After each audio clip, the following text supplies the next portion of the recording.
Immigration has divided the nation. With protests on Britain's streets, it's the #1 issue. We'll hear from the people. We'll question the politicians. This is the immigration debate.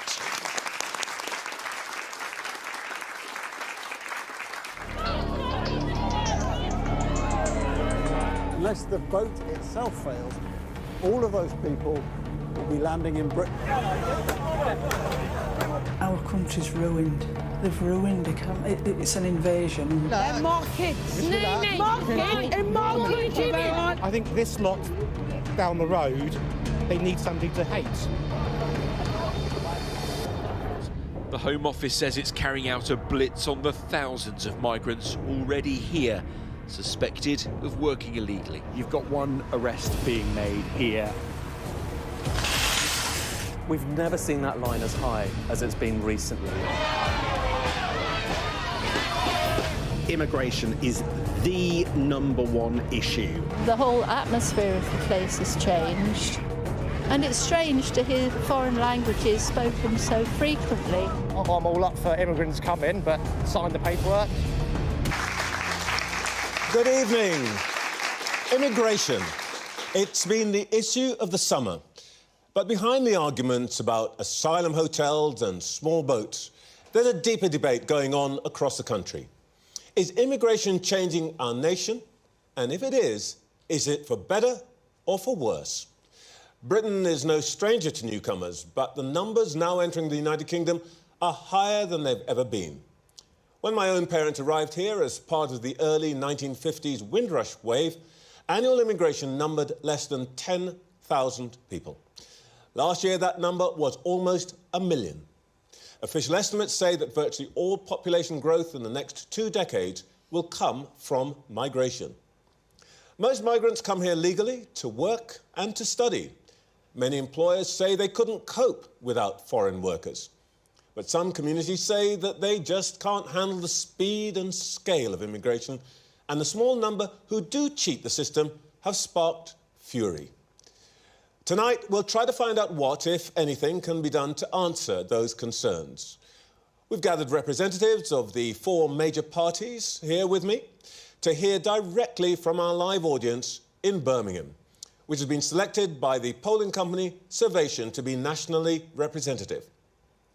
So, for the government, the Migration Minister and Dover MP, Mike Tapp. For the Conservatives, the Shadow Justice Minister, Kieran Mullen. For the Liberal Democrats, Home Office spokesperson Lisa Smart. And for Reform UK, Head of Policy Zia Yusuf. Well, before we hear from our audience, there's one thing that I want to ask each of you, and this is what we've been hearing from people who've sent in questions from all over the country. And I'm going to start with you, Mike Tapp, as the new Immigration Minister. You've been in post, what, 4 or 5 days? What are you going to do that is different from what Yvette Cooper and her team did to answer these concerns? It's a really important question. And look, firstly, I have to make it really clear, Trevor, to the audience and to the viewers at home, that this is an issue that is a top priority. The security of our borders are vital to a nation state, and we do not underestimate that.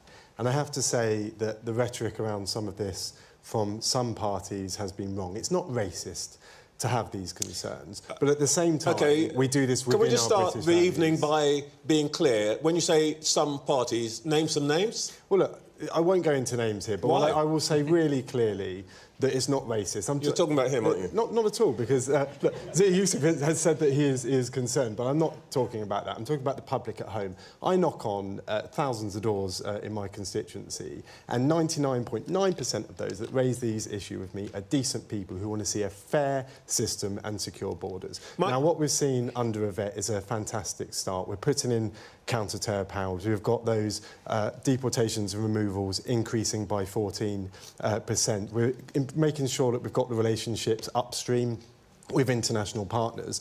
Now we've got a new Home Secretary, you've got a new Immigration Minister, as you can see. Look, we're going to go harder, we're going to go faster, we're going to fix this problem for the people at home. Mike, we've got some new people with new red boxes, and you've told me what's wrong with all the other guys. What you haven't told me is the answer to the question I asked you, which is, What are you going to do differently from Yvette Cooper, which has led to, in the last week, the highest number of crossings for some years across the Channel in small boats, and ever-rising numbers of immigration, legal and illegal?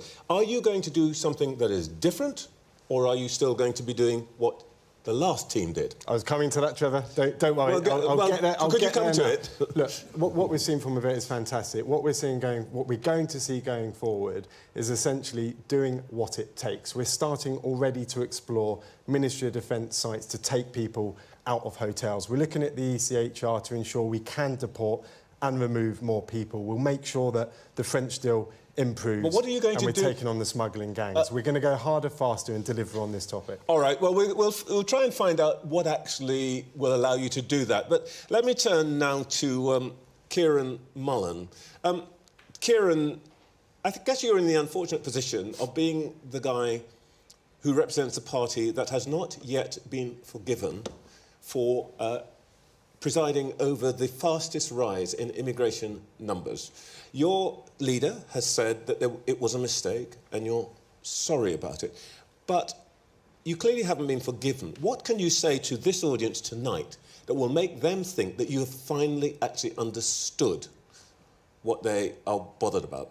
I think you're right, Trevor. My experience from the election, knocking on doors, speaking to people just like you've got in your audience, is that they were disappointed and angry that we didn't get the policies on legal and legal migration right. And what we've been doing since the election, quite rightly, is taking the time to really think very carefully about how people want things to change.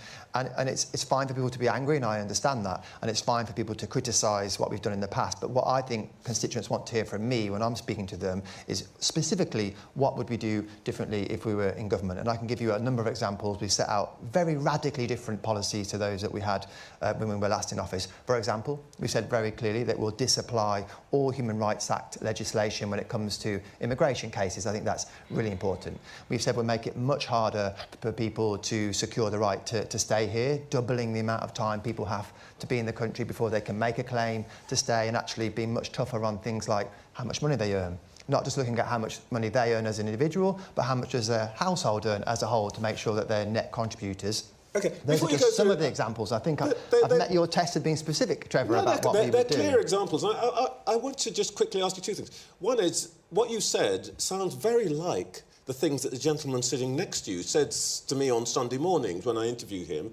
And secondly, I think most people watching will ask, if this is so clear and simple, why didn't you do it in the 14 years you were in government? Well, I think the beauty of being in a democracy is, of course, when you're in a party in government, you're doing what you think the people want you to do. You're trying to deliver on a whole range of different priorities, whether it's the health service, the economy, jobs, schools. Why didn't you do this particular set of things? And we paid insufficient attention to the issue of legal and illegal migration. I think, for example, on illegal migration in particular, the policy where we ended up, the idea of sending people to a safe third country, that is the right policy and remains the right policy to tackle this issue. But we were too slow in putting that forward, and we didn't get the chance to operate it. That's a good example of where we could have done better. We should have acted more quickly and listened to people more clearly. But what I'm really clear in telling all of you and people at home is that we have listened, we have changed, we have a new leader, this is a new approach, and actually we're united as a party in delivering on these issues. Lisa Smart,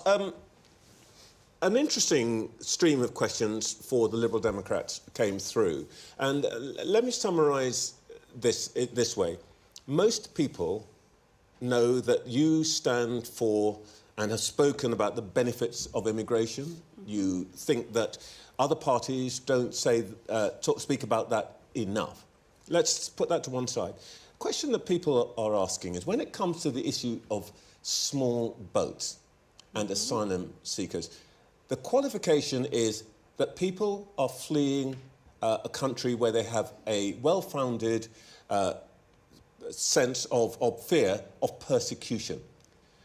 Why are people coming from France or the Netherlands or Spain, which are rich and democratic countries, asylum seekers? They are not fleeing persecution.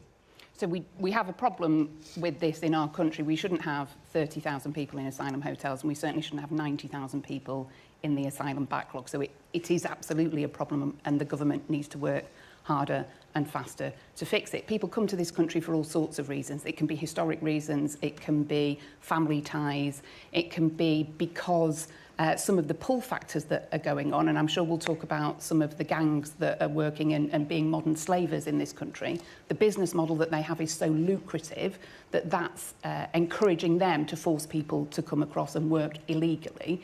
There are other factors at play. When you ask people who've come over on small boats, as the Migration Observatory of Oxford University has done, people say actually Brexit is a factor, because we used to have a returns agreement when we were members of the European Union, the Dublin system. That doesn't exist anymore, and migrants themselves have said that that has been a pull factor for them. I don't think that still quite answers the question that has been raised. There are lots of reasons why people might want to move, but the issue of asylum is one which depends on the person fleeing having a well-founded fear of persecution. Indeed. And why would somebody who is in France be justified in fleeing France? It's a democratic country. So every country should play their role. There is a lot of instability in the world. You look at a number of countries that are really high grant countries, so Somalia, Eritrea, Sudan. These are countries where very high numbers of people who come across get granted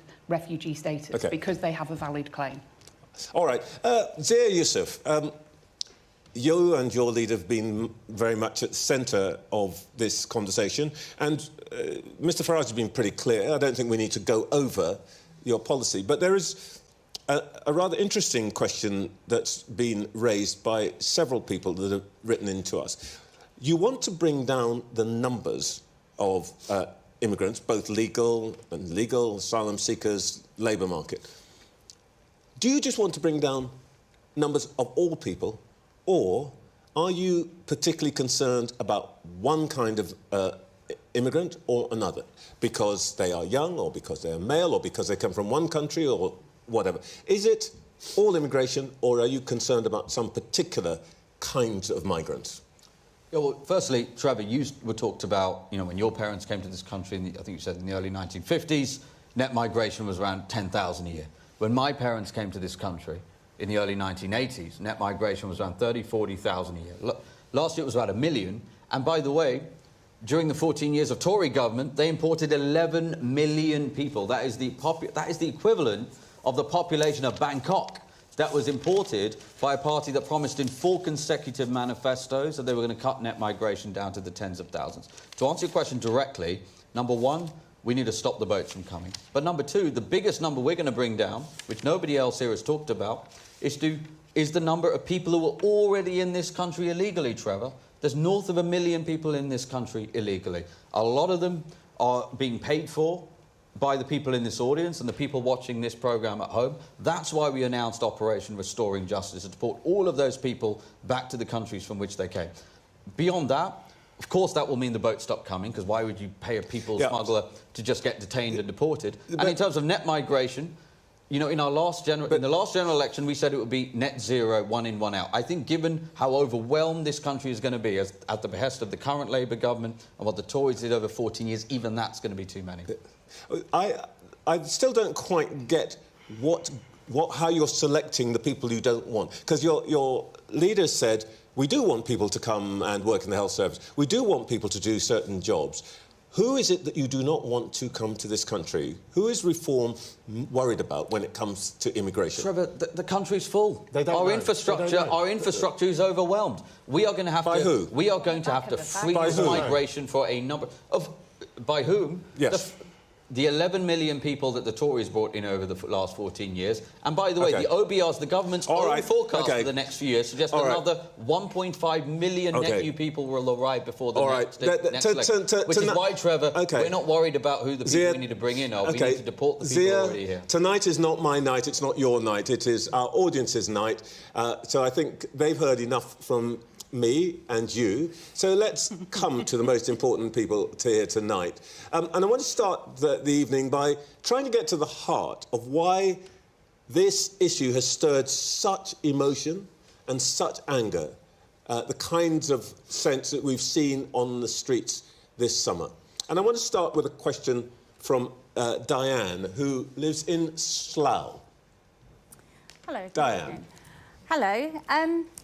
Right, so what I would like to know is that if this was 1942 and we had the amount of people that we currently have coming across the channel in small boats, we would not have hesitated to deploy the Navy and to line our shores with soldiers to protect us, to protect the country and to protect the people in the country.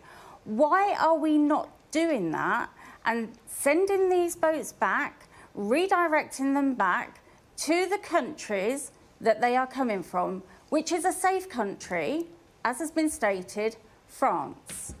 Why are we not returning them? Thank you, Diane. Mike Tapp, why aren't we just sending these people back to France and using our military forces to make sure that happens? Thank you, Diane. It's a solid question and something I thought about in depth as well. Look, it's complex. The issue we have here with deploying the Navy is if we put them in our waters, it's not enough. We'd need to be on the shores of France, and that's French territory. So effectively, we'd need to have French permission to be on the shores. So what we're doing at this point is ensuring we're working closely with the French operationally through things like technology, radars, drones, ensuring that they've got enough people on the beach. It's not enough at the moment. It's as simple as that. Otherwise, we wouldn't see the boats crossing as they are. But we are going to put in other measures. We're working hard with the French on returns, for example. And if there's that doubt when you're sat on the beach and you're spending £10,000 to get here, that you could be immediately removed back to France, you're much less likely but I don't think you're quite answering her question. Why aren't we putting the Royal Navy? Well, I did answer the question in that you'd have to have French permission to do that. We've got to have French permission to put our boats in the channel? Right. Once you go into French waters, of course you do. The challenge we have with this sort of boat, and I must answer this properly for you, is they're very flimsy dinghies and they collapse on themselves. So if you start to try and turn one round, it collapses. You've then got up to 100 people in the water potentially dying. It's different in Australia, because I have to make that point that they're still hulled, so it makes it much more complex. But it is a top priority to get this sorted. Zia Yusuf, you think this is not a bad idea, don't you? Well, number one, people at home and the audience can take a view as to whether we need France's permission to deploy our own navy to stop these boats arriving on UK shores. Secondly, the notion that our brilliant Navy and Royal Marines are incapable of boarding those boats. I didn't say they're incapable. I've served with the military. I would not say that our military is incapable. What I'm saying is it's dangerous to turn them around. I find that quite offensive. So listen, you're going to keep hearing words like further and faster. And what they do is they come onto programmes like this and they try to reprogram you at home into forgetting about what a catastrophe the political class have inflicted on this country. Yes, we would have no hesitation in deploying the Navy, but here's the thing, Trevor, I keep saying this again.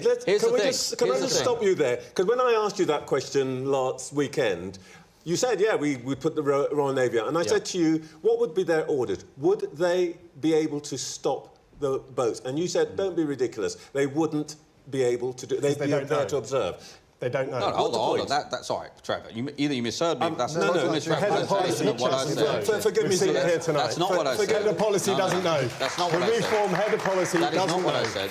That is not what I said. No, but Trevor, with respect, I do know what people say on my own programme. And I was on your programme. I'm a primary witness to that conversation too, my friend. And so, look, I'm not claiming that you're deliberately misrepresenting it, but I want to be really clear about what I did say, which was that, number one, we're talking about the boats right now, and that's obviously critically important, but there's north of 1 million illegal migrants in this country already. The reason why they are coming across the channel from France is because we're a soft touch. We're trying to answer Diane. Sorry, Diane, he doesn't know. I'm really sorry. If you let me finish my answer, with respect, please let me finish my answer. The reason why they're coming across the channel from France, which is a safe country, is because we're a soft touch. We offer them a much better deal than the French. The new deal, under Prime Minister Farage, will be you are detained by UK Deportation Command. Forgive me. You are detained, you're not allowed to walk around, and you are deported back to the country from which they came. I don't want to be rude, but what you're actually not doing is answering her question. Are you in favour of putting the Royal Navy in the Channel or not? And if you are, what would they do? We would have no hesitation using the Navy to detain all of those illegal migrants, transport them directly to a detention camp and then deport them. Lisa, what do you make of this? So Diane talked about the early 1940s. I am immensely proud that our country welcomed my nan in the late 1930s when she was fleeing the Nazis. She was Jewish, she was living in Germany, and had she not come here, I would not exist, and she came to contribute to our country, and I'm immensely proud that our country welcomed her and enabled her to contribute in that way. We've got a really proud record that we should be really proud of. I think you're right to ask about small boats, but I want to take it even further back. Most people who are fleeing war and persecution want to seek asylum in a country much closer to home. They want to return to their country when the war or the instability is over. And so what we should be doing far earlier than when people get to the French coast is actually supporting the efforts that are going on throughout the United Nations. This war and instability is a global problem that needs a global solution. We are at our best when we take a leadership role on the international stage. And so cutting the aid budget is short-sighted and doesn't help address the problem closer to where Can we just stick with this question about the channel? Before I come to you, Kieran, I want to come to Cara, who I think has a view on this. Cara, from Nottingham, what is the question that you wanted to ask? Well, there's a large amount of racist protests going on regarding hotel asylums. I think it's more than 0.1%, but we'll agree to disagree. And I was basically just wondering, where do we draw the line? If we were to reduce immigration or stop it altogether, would we then stop getting involved in other countries' political scenarios? Because we were all for immigration when the war broke out in Ukraine and Russia, but we're not with Gaza and Palestine. OK. Kieran. If I can just pick up on Diane's really important question. I mean, the first thing to say is, despite all Mike's warm words at the start, the actual number of people crossing has gone up. It's higher. It's at record levels compared to when Labour took office. The number of people in hotels is higher than it was when Labour took office. So what they're doing... Mike, just let him answer the question. Mike doesn't like to hear the reality, but actually those are the facts about what's been happening since Labour took office. So what they're doing at the moment isn't working. And you've asked the question about how we stop people crossing. I agree with Mike. I think in practical terms, if a dinghy is out in the ocean and we were to intercept it and that topples over and people drown, I don't think that's an outcome we want. And you actually, Trevor, you're completely right. When Richard Tice, the Deputy Leader of Reform, was asked about what would the Navy do if it were deployed, he said nothing, they would observe. So you're completely correct to pull Zia up on that point. But what I think is the underlying answer to this is deterring people from crossing in the first place. That's what the National Crime Agency say we should do. They're not a political organisation. They say we have to stop people from coming. And you do that by saying if you come here, you'll be deported. And obviously, Reform want to do the same thing, but their plan relies on other countries agreeing with us to do that, and that's not proven successful, which is why we said we should take people to a safe third country. Forgive me, I want to come back to Diane. You've heard all their answers. What do you make of it? Lip service, if I'm honest. Absolute lip service, because you've all had an opportunity. The Conservatives have had an opportunity. Labour, as you quite rightly said, you've been in power for over 12 months, and the figures are higher than they've ever been. Yeah. Enough. Really? If you don't mind. In the past 12 months, they are higher. So you're talking about deterrence. You've had how many years to put deterrence in place as the Conservatives? It hasn't worked. Yeah, I'm really sorry that you feel that way. Hang on, I'm just coming back to you. I'm going to come back to the audience. Cara, what did you make of it? Well, I mean, as you've already said, I've travelled down from Nottingham, so whilst I understand that Diane deserves full, opportunity to respond to their answers, I would appreciate some respect in answering the question that I've asked, not choosing to answer the question that you wanted to answer. I'm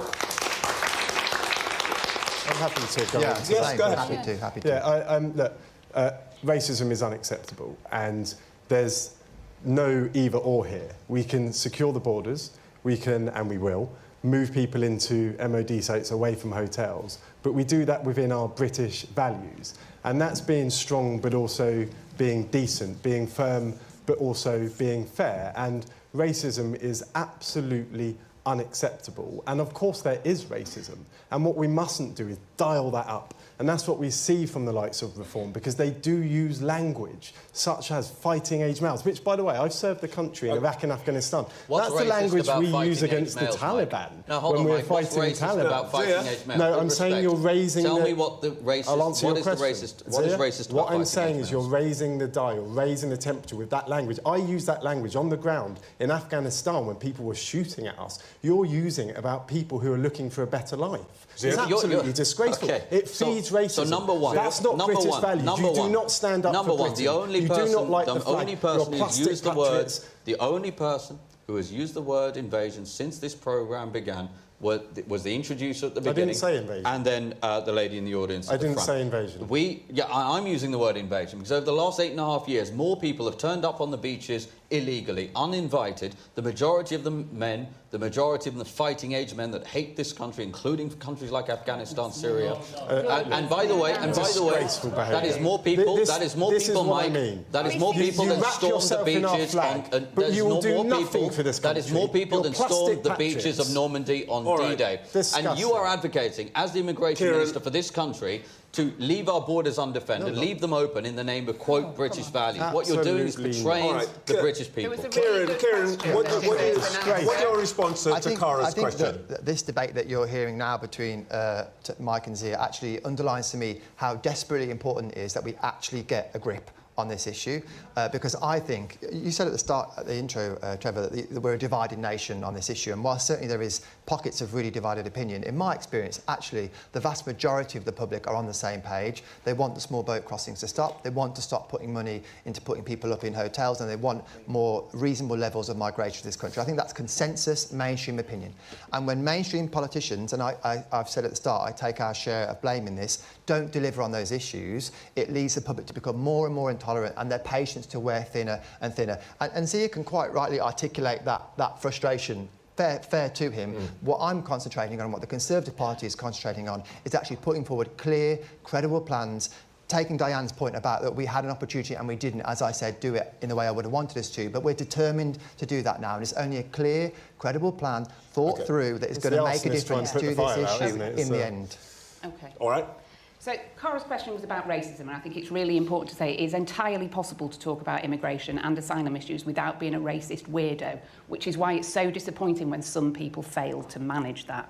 This is a problem that's been brought about. It is a global concern, but it is a real problem because it was an active decision taken by the last Conservative government to essentially stop processing asylum applications. All right. That's why the backlog is so big. That's why the taxpayer is paying so much money, and that is why it is so disappointing the Labour government isn't getting on with fixing it quickly. Cara, have you got anywhere near an answer to your question?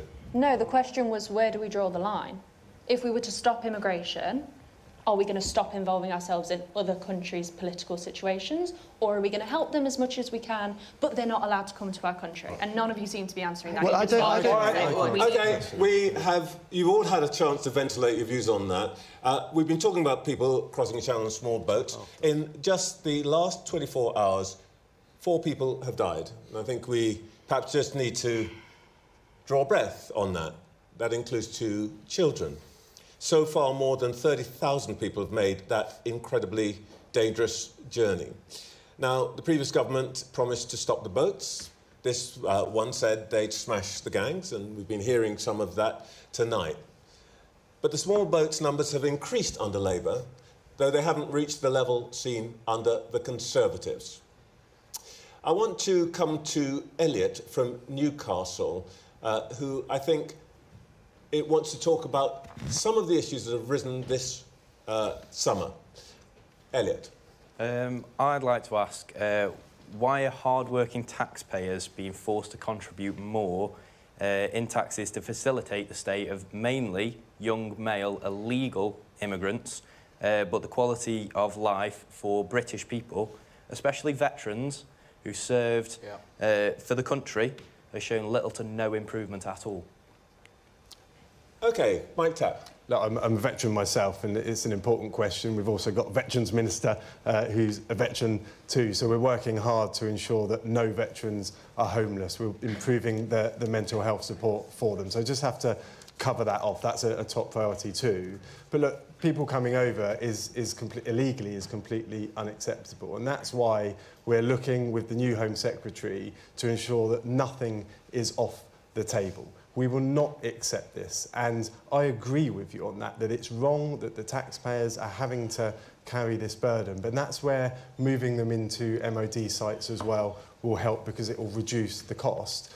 But effectively, if we keep doing what we're doing with these increased deportations and removals, those costs will go down, it will act more as a deterrent, and we're working hard on more returns agreements to get that done. I just have to add, it is 12 months. That can feel like a long time, but after 14 years of the Conservatives, in 2018, 400 crossed, over 150,000 since. We are fixing a problem which is extremely serious, and it doesn't happen overnight, but we're working hard at it. But actually, Mike, just quickly on the numbers, they're not going down, they're going up.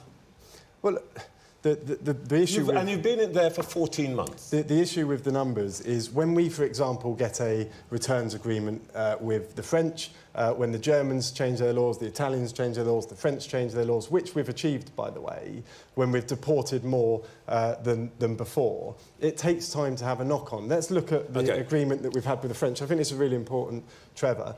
So at the moment, when someone comes over from France, there's a high risk that they'll be immediately removed. So they won't spend that £10,000 in making that crossing, because that's a lot of money to them. So it acts as a deterrent, and it will start to work, but it takes time. Do you accept that, Zia? Not at all. I mean, I'm sorry, you're just totally misrepresenting the facts of the British people. You just claimed you're deporting more than before. Then when? When are you deporting more than? Well, it's 14% increase this year to last year.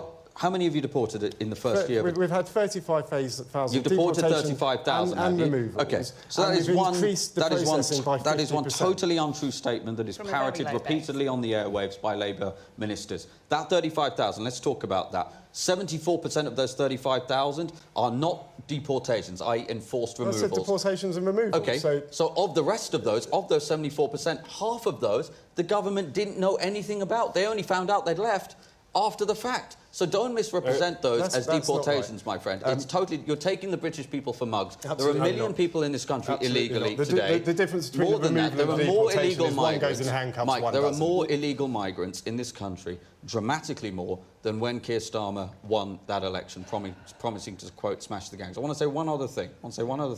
Which is that there's been a lot of conversations about the rights of lots of citizens of foreign countries. What about the rights of British citizens? One of the most extraordinary things of my lifetime in politics was lawyers for the government, for the Home Office, around that hotel in Epping, said on the record in court that the, quote, the rights of the asylum seekers take precedence over the rights of local residents. British people are being treated like second-class citizens in their own country, and it's got to stop. Lisa Smart. There was a really good question about the cost to the taxpayer that I think is worthy of answer, because it is a financial cost, but it's also a cost to communities. I've got a constituency that's got 2 hotels currently hosting asylum seekers, and there's an emotional attachment to these hotels. You know, these are places where people had their wedding reception, where they had their child's christening party, and I think all communities want their hotels back. This is a direct result of some really rubbish decisions that were made by the last Conservative government to essentially stop processing applications. One of the key deterrents, is to process the applications before you quickly. take it wider, Lisa Smart, just to be absolutely clear, when you say people want their hotels back, you would close those asylum hotels, and would you deport the people in them? We have long called for the closing of asylum hotels by processing the applications far more quickly. It should take days or weeks, not months and years, to process asylum applications, and the decision should be right the first time. One of the reasons the backlog is so long is because the amount of time it takes for appeals. About half of appeals get granted, so the decision needs to be right the first time. This is costing far too much. It's looking like the Home Office has lost control of this, lost control of the borders, lost control of the process. The process has increased by 50%. I haven't quite finished my point, actually, Mike. One of the things you can do is take the processing out to a dedicated unit outside the Home Office to treat it with the urgency it deserves. Hang on, there's a lady in the audience who has her hand up. I can't quite see. Yes, that's right. Me? Yeah, you. Great. Yeah, I wanted to ask, I still don't think anyone has answered your question. And you've talked about giving people back their hotels. I want to know why that is more important than the rights of the people living in them, who, by the way, are having, like, a terrible time. They're not living in the Ritz. I support them as a charity worker. They've got lice, they've got bed bugs, they're not getting any money, they're not getting any food. Why does that matter more than someone who fancies a trip to a hotel? And what are you all doing to actually make sure that those people are safe in a UK that is full of far-right violence directed against those people? I also really want to know how any of you can sleep at night knowing that you are enabling a genocide where 100,000 let's just deal with one. Let's deal with one died. question at a time. And this is an interesting one. Sure. This is one for you, Kieran Mullen, because it was the Conservatives who really started the use of asylum hotels. How do you respond to that sense of anger? Well, Trevor, I'll pick up directly on the question that you posed earlier to Lisa. No, which is our question. Which is to say that if people are choosing, if they're making a choice to come here from France, France is not a war-torn country. It is a civilised democracy where they are perfectly able to secure access to the rights that you would expect any asylum seeker to be able to obtain. So I don't accept, and my constituents don't accept the moral... Sorry, they don't accept the moral framing that you're putting on it, and I don't either, because actually, if you're choosing to enter a country illegally in a way that we don't support as a nation, then I'm afraid that my sympathy for you is not as high as it would otherwise be. Now, our policy has always been to say, actually, we should keep people in a safe third country that we put forward as a Rwanda as a way to do that. So, yes, we have a basic right to secure people's accommodation, but actually people should not be making the crossing in the first place from a safe third country. I want to add one more voice to this conversation. Ryan from Buckinghamshire, I think you've got a question for us. Hi. Ryan. Labour's promised to close all asylum hotels. Where will these people be housed? And is this alternative arrangement sustainable and ethical? That's a key point. You take them out of the asylum hotels, and we're talking now, what, 40,000, 50,000 people? Where are they going to sleep the night after? It's really important that we do move people out of hotels. It's an unacceptable solution to this, and the public have made that really clear. But of course, you know, I talked earlier about British values, and that means that we do the right thing. We're decent people. We're all decent people. I expect you're all decent people. And that means that if people are travelling here illegally, they should still be treated with that respect. So, of course, we're now exploring MOD sites, and I've no doubt that that accommodation will be adequate for those people. I've slept in the accommodation myself for years, as have many veterans. So it's important that we do look after people, but that doesn't mean we're not strong on this. When you say MOD sites, you mean disused airfields and so forth. You weren't sleeping in them when they'd been mothballed. What is the accommodation these people should be in? Are they in tents? Are they in shipping containers? Because these places have been abandoned. Where are you going to put these 40 or 50,000 people? Yeah, so we're obviously new into this role, so these decisions are still being made, but we're exploring the sites. I've slept in accommodations such as porter cabins when I've been on operations as well, and that's absolutely fine. Mike, and right? it won't be so the point about hotels is sorry, they're fine for a couple of nights, but for a couple of years they're wholly inappropriate. You've got families who've got no catering facilities. Hotels aren't working for the communities, like mine, like I was saying, but they're certainly not working for the people who are in them. And so we do need to process people's applications much faster so that those who've got a right to be here can get on with their life, can get a job, can contribute, can integrate. And those who don't have a right to be here should be and take up social housing that they don't have the capacity for. So that, you know, we're talking about whether in hotels, if they're not hotels, they're being accommodated somewhere else. And the Liberal Democrats' overall policy on this is to have even easier for people to claim asylum in this country. They want more safe and legal routes for people to actually come and claim asylum here. Which should stop them having to get in a dinghy. It will make no difference at all, because if you have safe and legal routes, you obviously have to set a cap to that. If I can just make the point, you have to set a cap to that. And obviously, inevitably, there will be people that want to come after you've set the cap, and they will go back to crossing in the dinghies just like before. And so actually, I'll go back to the point I made earlier. I really do understand that we didn't deliver this policy in government, but the overall policy that's going to stop all of this, stop people being in hotels, stop them being in social housing that local people desperately want, is to have a deterrent so people don't cross in the first place. OK, Zia, I know that your party's view is that there needs to be deterrence and speed up the returns and so on and so forth. But there will be a period where people, if you move people out of asylum hotels, they've got to be somewhere. One of your colleagues has talked about putting people in tents and so on. Yeah. Is that what you want to do? That's what the French do. That's what the French do. We've got to ask yourself why people are making that journey. It's because we offer, the British people are being forced to pay for a much better deal. You know, you talk about offering safe, safe and legal routes. I said the not Tory to. party, the Tory party offered safe and illegal routes, which is why hundreds of thousands of people came here illegally. There hasn't really been a proper answer, by the way, to the question from the gentleman about veterans.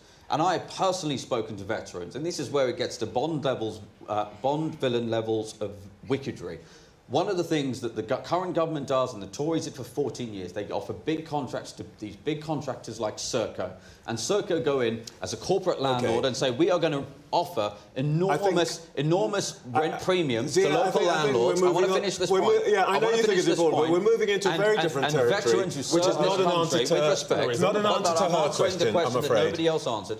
Veterans it's not an answer to her question. Can we just forcibly evicted in order to house illegal migrants? And there's nothing about that, Trevor, We've been that's remotely talking acceptable. about people coming and going, impact it has on communities. Now, before 2021, the majority of people who came here were from the European Union. It's interesting to hear Zia talking about copying the French. But post-Brexit, something like 9 in 10 of all migrants have been from non-EU countries.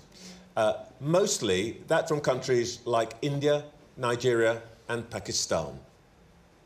Tavinder from Bombsgrove has a question that relates to that point. Tavinder. I just want to know, does legal immigration benefit the UK? And their contribution, are they taking more or contributing more?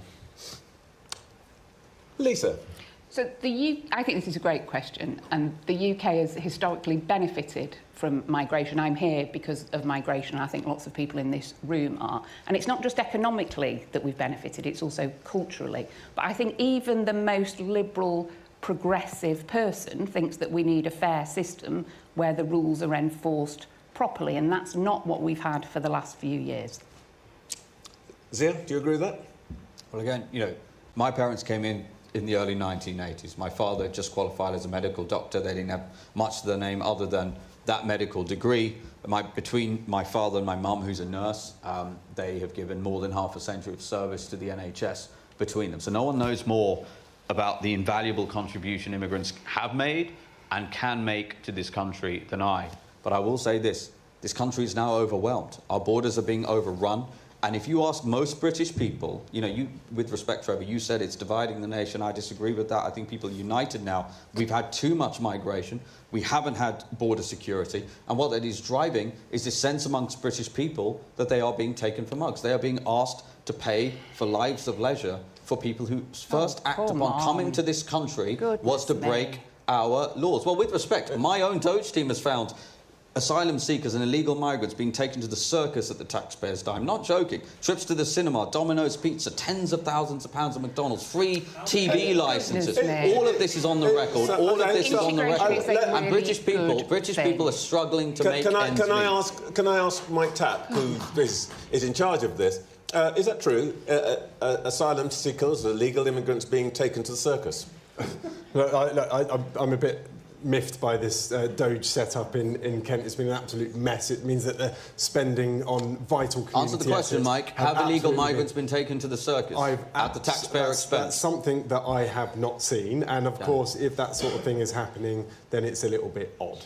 And, there's no reason why we can't look into that. But when we come back to the question here around immigrants and whether they are, a net benefit to this nation, there's no doubt that the contribution from migrants to this country is valuable. We know that within the NHS and in many jobs. But the fact is, we did have 1 million coming into the country under the Conservatives.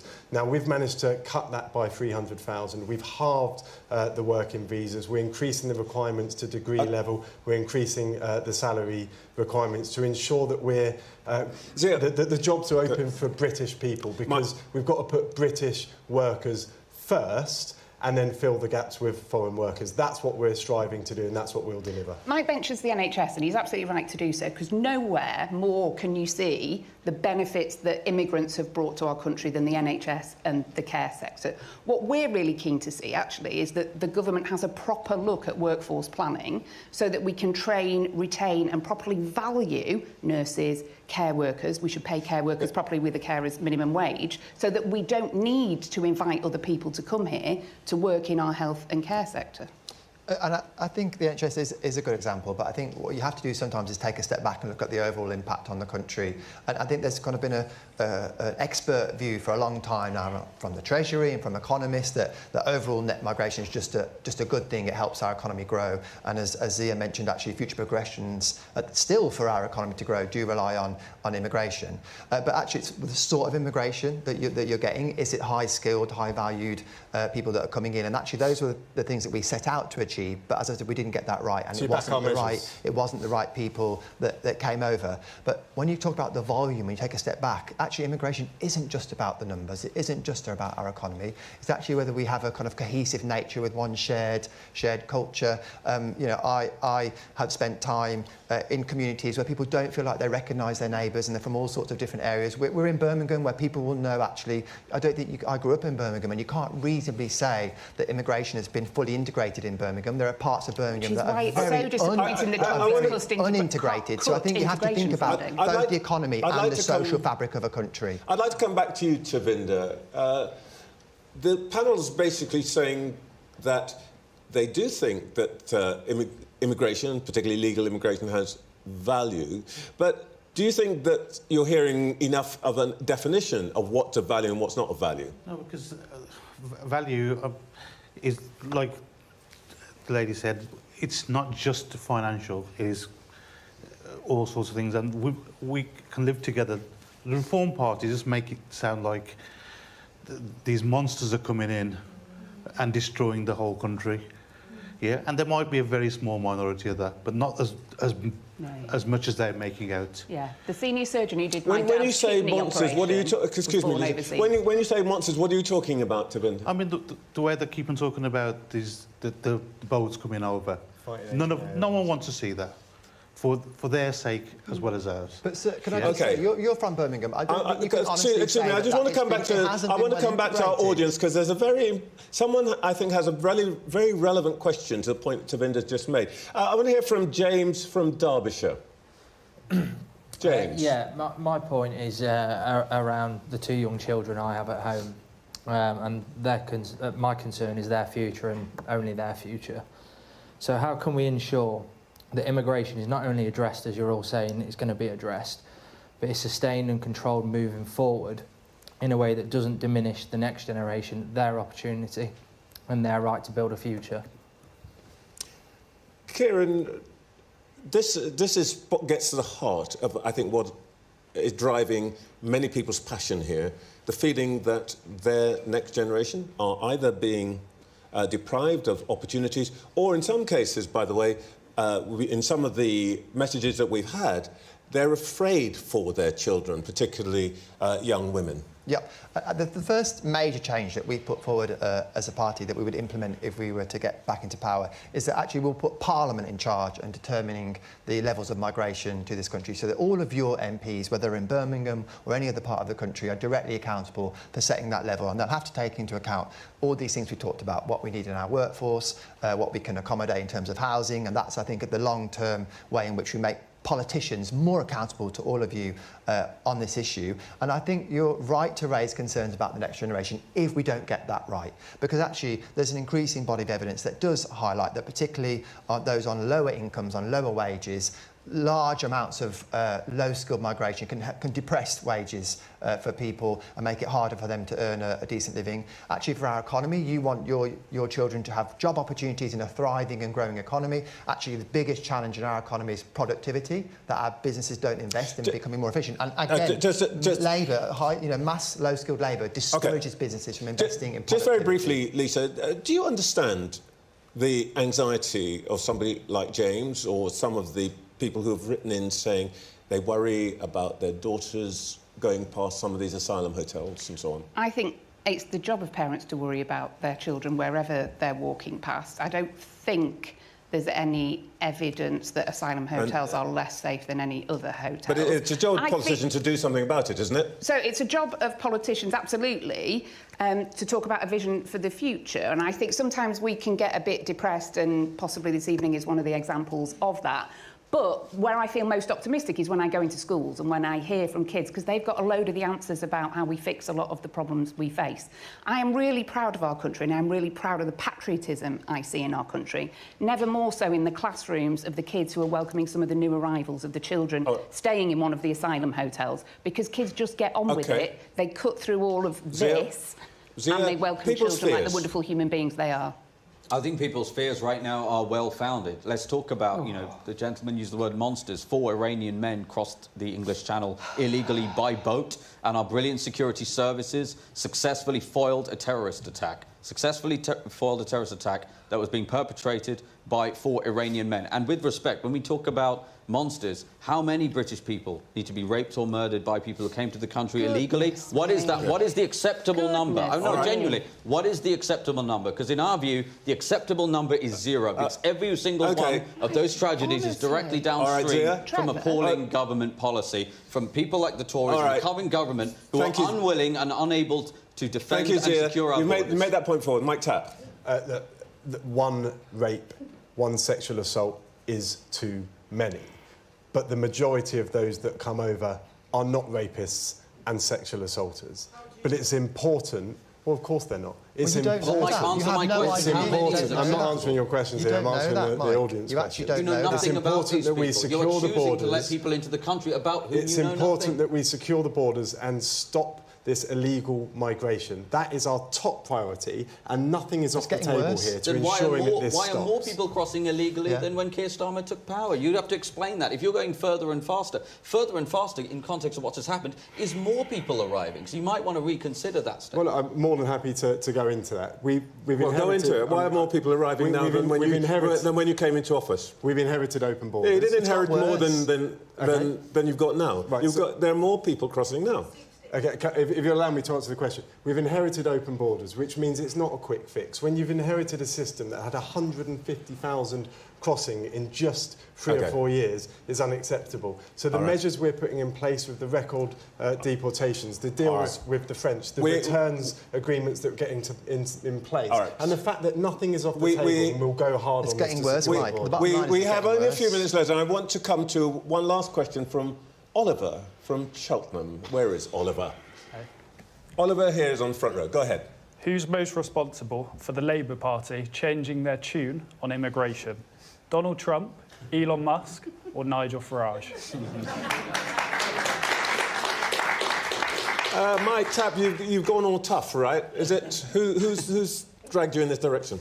You're welcome to look through my social media from years ago, and I've been saying the same thing. I've said it on the doors for years in Dover and Deal, and I'll continue to say it now. And look back at Keir Starmer's campaign for the election, and he was saying exactly the same. No, he wasn't. He was calling people who raised concerns about immigration racist. That's literally what he did. We're very clear that securing the borders and having an immigration system that functions, that's fair, that serves the people of the country is a top priority. It has been since the general election. It was in the manifesto. Look, he campaigned for the continuation of free movement. Keir Starmer advocated that we carry on with free movement. He described all immigration policy as inherently racist, and he and our new Home Secretary both campaigned against the deportation of convicted criminals from this country. So you're absolutely right, sir, in pointing out the complete volte-face. And actually, is it any surprise, because it isn't just on this issue, whether it's taxing national insurance for employees... Okay. No, we're talking immigration tonight. You don't need to go through the whole list. And I'll continue on immigration. Lisa Smart. I have zero to do with the Labour Party's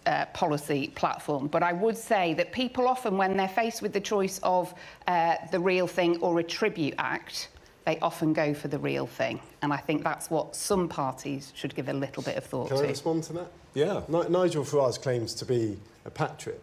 This guy's done nothing for this country, and he'll do nothing for I thought you were going to respond to her rather than have a go at Nigel Farage. I think this is vital. Let's just go to, in your words, Lisa, the real thing.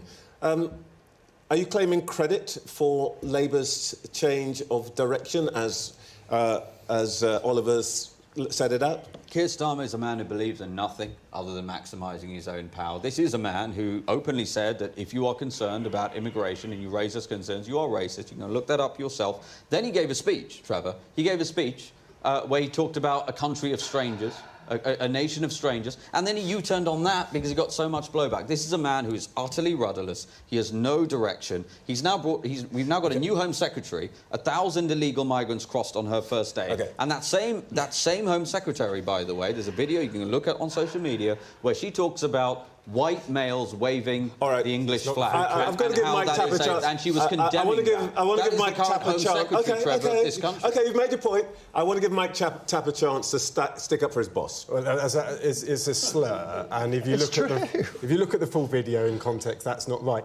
Look, Shabana Mahmood, the current Home Secretary, was the Justice Secretary beforehand, and during that period, she alone increased the deportations of foreign national offenders. That's what she stands for. She's going to be very hard. You'll see it. And Reform are going to hate it when we secure the borders because they will have nothing to campaign for. Just to be clear, though, Mike Tapp, a year ago, Labour spokespeople wouldn't come into our studio and say, we're going to detain and deport, which is what the Prime Minister said in the last few weeks. They wouldn't have been talking about introducing ID cards. They wouldn't have been talking about essentially turning people back in the channel. Are you saying that Labour, in this period in government, hasn't changed its position at all?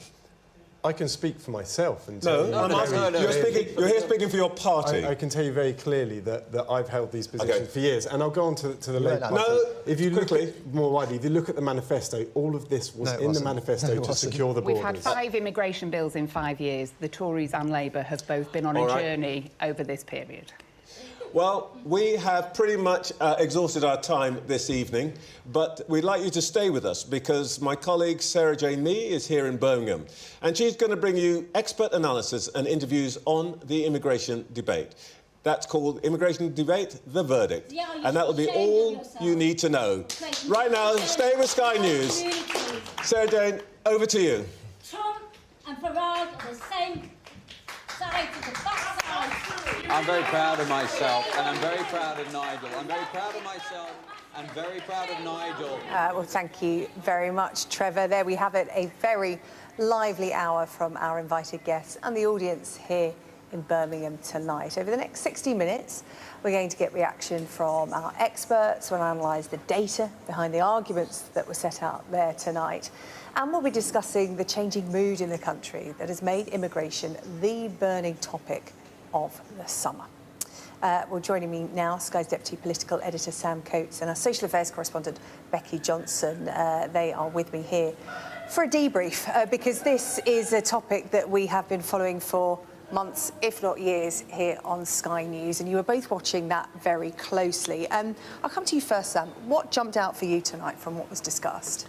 Well, first of all, wasn't that a fascinating hour? Across it, a number of things absolutely leapt out.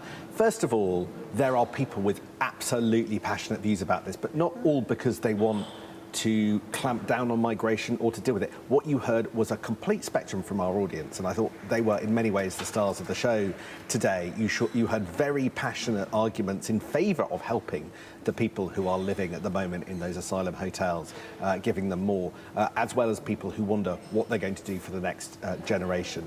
Now, when trying to assess debates like that, when looking at the panel from across the political spectrum, often I find it easiest to sort of work out where they agree, and then it really highlights where they disagree. And there are a couple of moments, there are a couple of themes where they do agree. So if you listen to them, all four of our politicians, from the Liberal Democrats kind of at one end of the spectrum through to Reform UK on the other, agreed that immigration can bring benefits. Even Zia Youssef from Reform UK was explaining how between them his parents had given over half a century to the NHS. Where they also agreed was that the system that we have right now is out of control. Lisa Smart for the Liberal Democrats was very clear that the system is broken. But I think that, SJ, is basically where the agreement broadly ended. If you were to look at the moment of biggest disagreement, there was almost a sharp intake of breath from the other three panel members when Zia Youssef started talking about the men of fighting age who have come over here, using language that Mike Tapp, the Labour minister, pretty quickly jumped on and condemned. But you heard there him passionately, not for the first time it has to be said, talking about the men from fighting age from countries like Afghanistan, clearly trying to tap into, critics would say inflame, views on migration. And that was where I felt like Kieran Mullen from the Tories and Mike Tapp were trying to draw a dividing line. But ultimately, the dividing lines that they wanted to draw were most of all on language, not policy. And there was a sort of discomfort about solutions. And if I could channel the frustration of the audience, it was that I don't think really, particularly amongst the Tories and Labour and Liberal Democrats, they came away completely clear what they're going to do about it. And I think it is the lack of clarity that you could sometimes sense in that debate that I think some in the audience and some at home will find frustrating. Yeah, Becky, as Sam pointed out, one thing that came across crystal clear was the passion that people have about immigration. As Sam's been telling us all day here on Sky News, it's now people's #1 concern over the economy for the first time since Brexit. And that debate also showed how nuanced this issue is for people. It's not us and them, it's not against it or for it. People have their views on immigration for so many different reasons, and that's something that you've found travelling up and down the country for the last few months, talking to people in their communities about what's going on. It was a really passionate debate, and I agree with Sam, the audience were the stars, and two things really struck me, because they're two things that I find out in the towns and cities around the country that I visit. One, the emotion with which people speak about this issue, and two, you could see on the faces of the audience that they just didn't feel like the politicians were really answering their questions. And I've been hearing for years concern about immigration, and that has been building now, and very much, as the polling that we've had today shows, it is the thing that people want to talk about in this country. They talk about it with emotion, and they don't think politicians have the answers. And I think that is in part why we're seeing England flags appearing and Union flags appearing. People are like, listen to us, we want change. And a lot of the audience members, you could tell, some of them even said, you haven't answered my question. But there was the emotion there, and I thought particularly the question from the father who said that he fears for his children because of the mass immigration that we've seen, really visibly actually on our streets in very recent years. And it's very hard for politicians to look at somebody like that and say that the country isn't going to change as a consequence of millions of people coming into the country in quite a short space of time. Of course, the country is going to change, and I don't think any of the politicians really had any words that might reassure somebody who worries about how the country is going to change for their children as a result. But of course, we also heard people saying, the benefits that migrants bring, and I think some of the audience members were really strong on that. And in this heated debate, we cannot forget that migrants do contribute to this country, particularly those working in, for example, the health service. And that mustn't be forgotten, despite the emotion and the anger at the very large numbers of people that are coming in. Yeah, something else that was also agreed on by the panel with Trevor tonight, Sam, was that the current system for asylum seekers is broken. We talk about the backlog of asylum claims, and it was referenced there in that debate that it's come to a grinding halt in recent years. Why is that? So it's partly that it is time-consuming and difficult to process them. It's partly because there are a lot of legal challenges, and government at the moment, Tories to a certain extent in the past, and now are talking about maybe tweaking the law. Tories and Reform UK arguing that they need to pull out of the European Convention of Human Rights. But you talk about a system that's broken. I think certainly amongst the Tories, the Labour Party, and Reform UK, there is broad agreement there needs to be some kind of deterrent if we are to stop people coming. That's the way, rather than necessarily ships in the Channel from the Navy. But precisely how a deterrent works, well, nobody's got any idea because it's never worked. We've never come up. We've never even tried a system that might yet be workable. The Tories talked about Rwanda but didn't implement it. Some people think it was never possible. Labour are looking at this one-in, one-out system for people coming over from France. That hasn't been implemented. Deterrent well, remains... We've had 3 people die in the Channel in the last 24 hours. As Becky and I were commented during that debate when we were watching it, you know, if that's not a deterrent for people, you sort of wonder, well, what is? But people are looking for answers, but in the sense that there's no handbook. There is no answer to these questions that anybody has that is tried and tested, that is in any way something that any of the people around the table could point to. There is just harder language, harder rhetoric, and maybe that lands better. But, you know, that's why it's such a frustrating topic for people, because there isn't a lever to be pulled. Yeah, not just a frustrating topic in the UK, for other countries in Europe as well experiencing this problem and these kind of numbers. No politicians in other countries seem to have the answers. We are not alone in that respect. Let's go across now to our economics and data editor, Ed Conway, who was watching that debate and has been taking a look at some of the numbers that have contributed to this topic.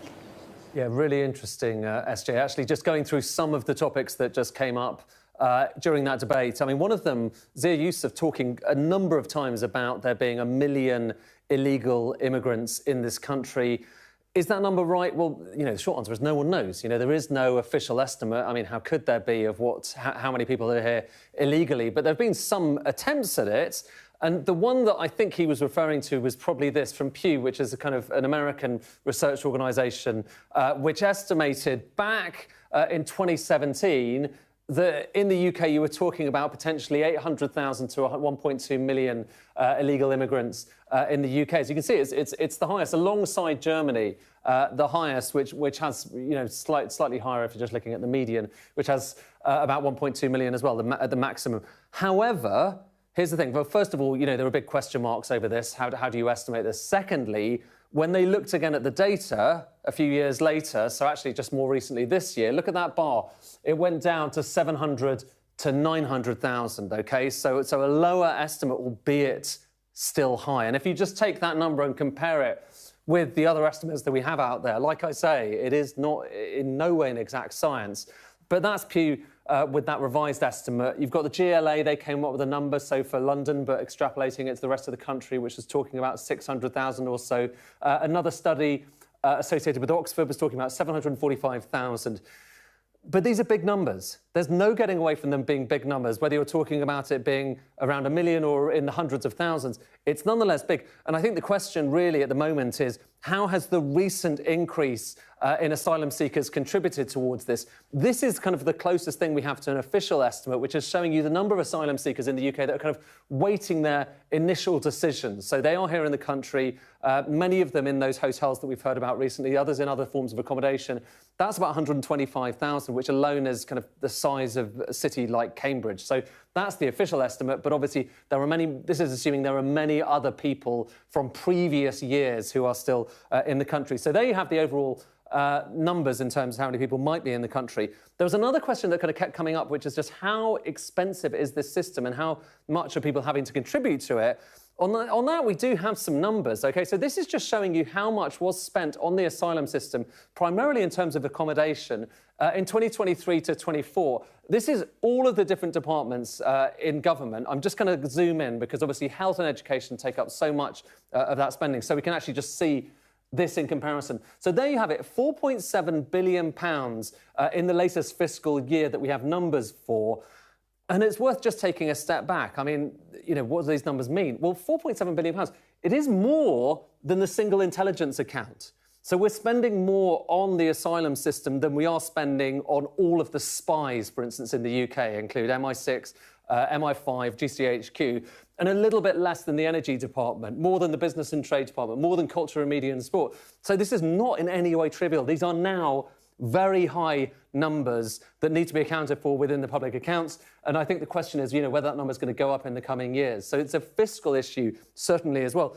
But the final thing just I wanted to kind of focus on is, again, question marks over what is the contribution of not asylum seekers, but immigrants to the country? How much are they bringing in, indeed, and how much are they taking back from the welfare state? And here, there's an interesting study here. This is from the Office of Budget Responsibility, basically showing you in someone's life how much they are taking away from the state. So if that line is below the middle line, then they are taking away, and how much they are contributing to the state. So obviously, this is for people like you and me. It's citizens of the UK. In childhood, we tend to be net recipients of benefits and indeed payments from the state, because obviously we're at school during that period. Then you go through the kind of prime of your working life. You're putting taxes in, and then when you're retired and when you're potentially in old age, you're taking more money back in net terms because you're taking your pension, but also potentially you're taking more from the health service because you need support.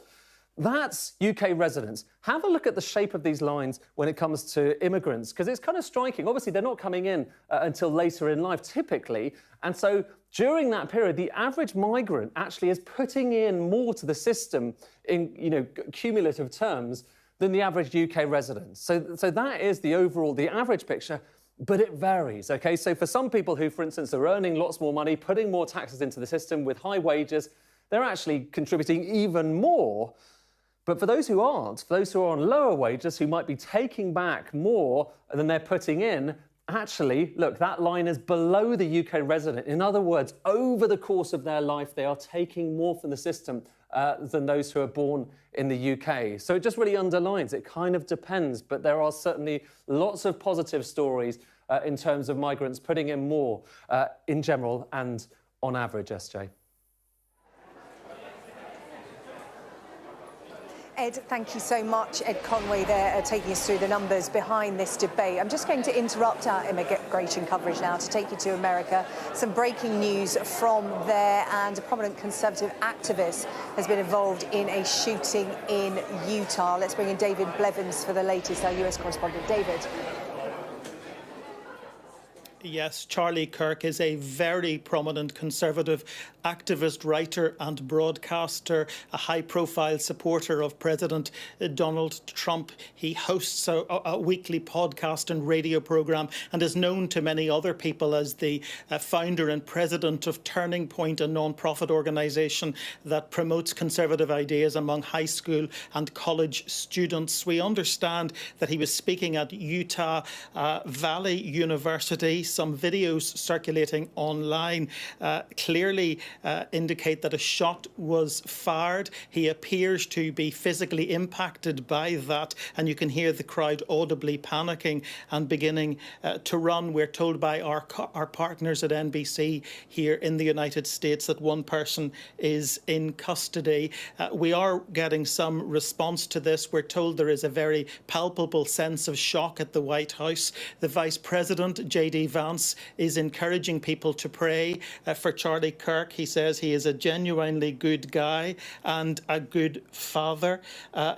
We're also hearing from the FBI Director, Kash Patel, who says our thoughts are with Charlie, his loved ones and everyone affected. Agents will be on the scene quickly, and the FBI stands in full support of the ongoing response and investigation. So it's a very clear indication yet again of just how deeply polarised America is in terms of its politics and how dangerous a place it is in terms of access to guns. But the breaking news this hour is that Charlie Kirk, a 31-year-old, very prominent Conservative activist in the United States, has been involved in a gun incident, a shooting incident at Utah Valley University, an incident that is continuing to cause shock, it would appear, at the White House, and we await further updates. We, as we speak, I think, are just hearing from the President of the United States, Donald Trump.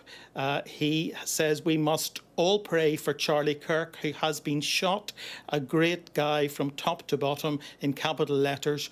God bless him, exclamation mark. So the President of the United States, Donald Trump, confirming that the prominent Conservative activist, writer and broadcaster Charlie Kirk has been shot in this incident at Utah Valley University this afternoon, and urging people to pray for him. David, thank you. David Blevins, our US correspondent, with the update there from Washington. More updates from the United States throughout the evening on this breaking news. Well, let's return to the immigration debate and get reaction to what we've heard over the course of the last hour or so from another political party. I'm joined now by the leader of the Green Party, Zach Polansky, who was watching the debate for us from Westminster. Zach Polansky, be interested to know what you made of it. A broad spectrum of views from our audience there tonight, and the responses from your political opponents.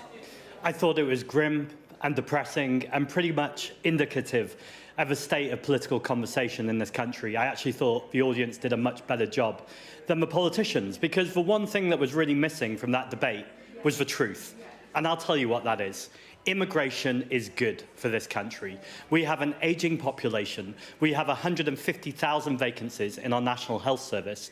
And ultimately, we need to make sure that we're training British workers, yes, but also if we want to keep our healthcare system working, our care system, and so many other industries, we need to make sure that we are accepting people here. The average migrant worker puts £78,000 on average a year into the system than they take out. Why can't a politician from another party just say that?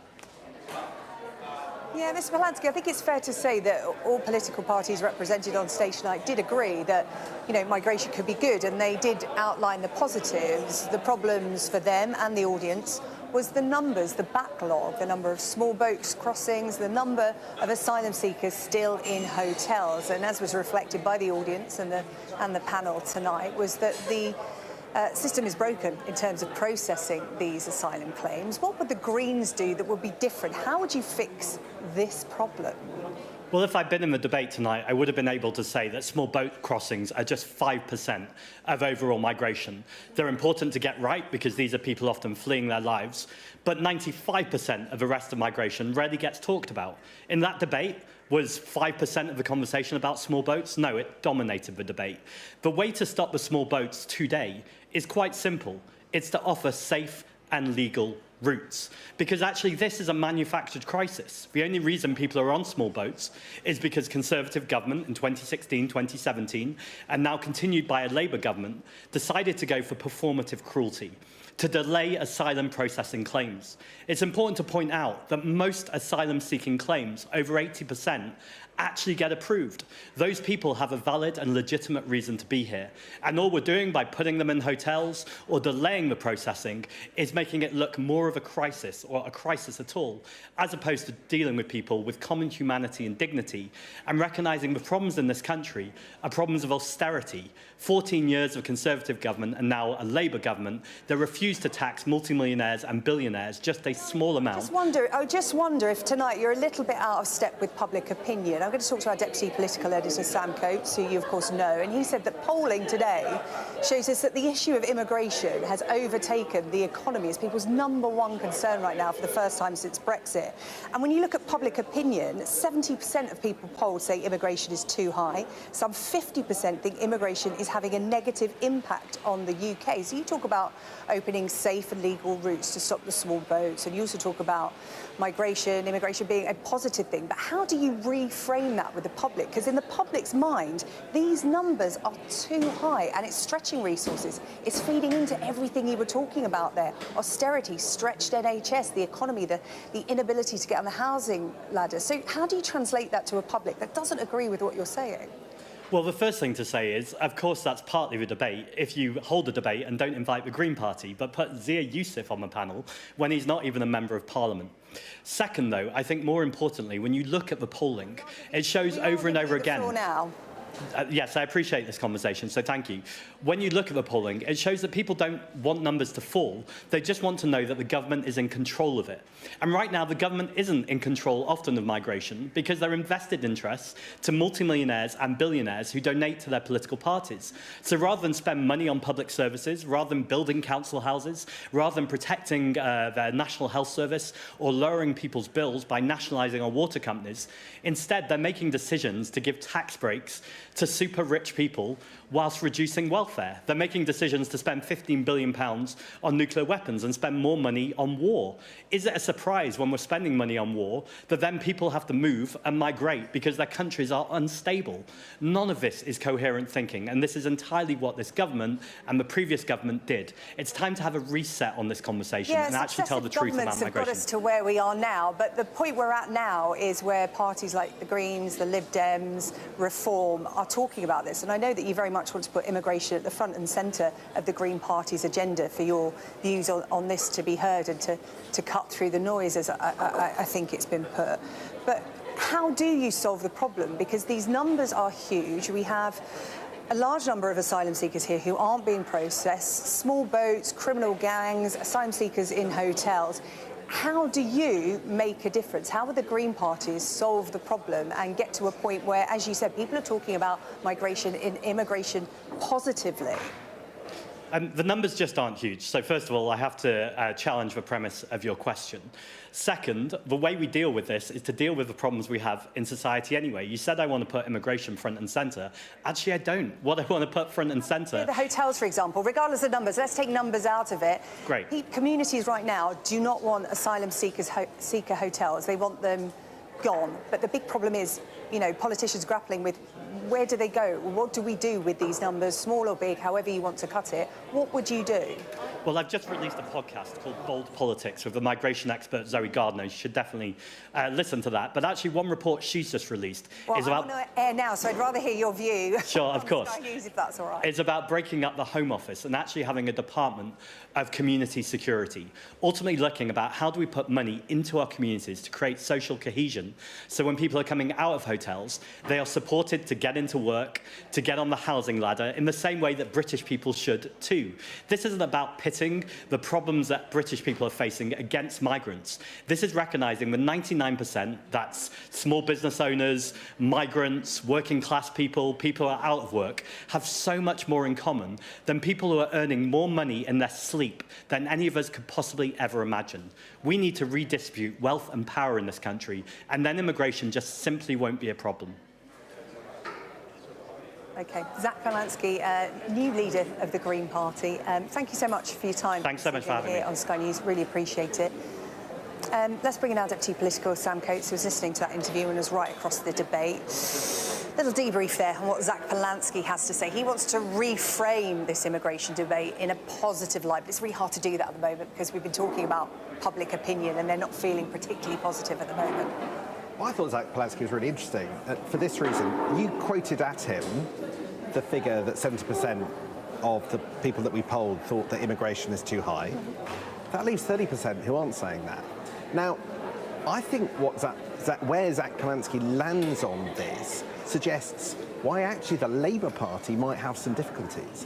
Because the Labour Party have an electoral coalition of which includes some people who would agree with Zach Polansky that actually we need to support people from some of the most troubled parts of the country, and that's the priority for them, as well as the Labour part of the voting coalition having people who are worried about the scale of immigration. But Labour's trying to face both ways, and now it faces a kind of reinvigorated threat from Zach Polansky's Green Party. And I think you were saying to him, look, a lot of the public think that there is a problem here. He is catering really for the part of the public who don't think that, and there is a constituency there, and there's a constituency. It's typically amongst the left, and there is a sort of gaggle of parties to the left of Labour on this. The Liberal Democrats are some way of the way there, and he is trying to own that admittedly smaller portion of the pie, but you can do that by staking out a different position to it. Because actually what we heard, as we were saying earlier, is a lot of consensus amongst the four people who are on the panel. What's interesting about Zach Polansky and the Greens is they are taking a different view. They're taking a strongly different view because they think there are voters to be hoovered up who agree with them. Now, let's see whether it works. Let's see whether the percentage of people who say they're going to vote Green goes up. But there is strategy in not necessarily having the same kind of tough-sounding asylum and immigration policy that the other parties think is necessary for their electoral success.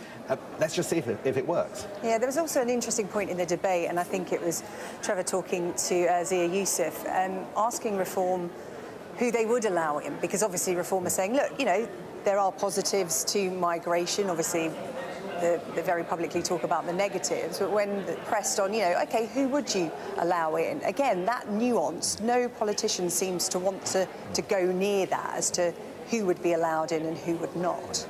I mean, ultimately, it seems that Zia Youssef wants net negative migration, so yeah, he said 1 in, 1 out is not even feasible at the moment. And so you want to, that their essential position is the number of people in the UK is still is too high. But again, solutions are hard, and where the politicians were most comfortable in our debate this evening was when they were fighting over rhetoric, not really arguing over solutions. Yeah, OK, Sam, thank you. Sam Coates, our Deputy Political Editor there.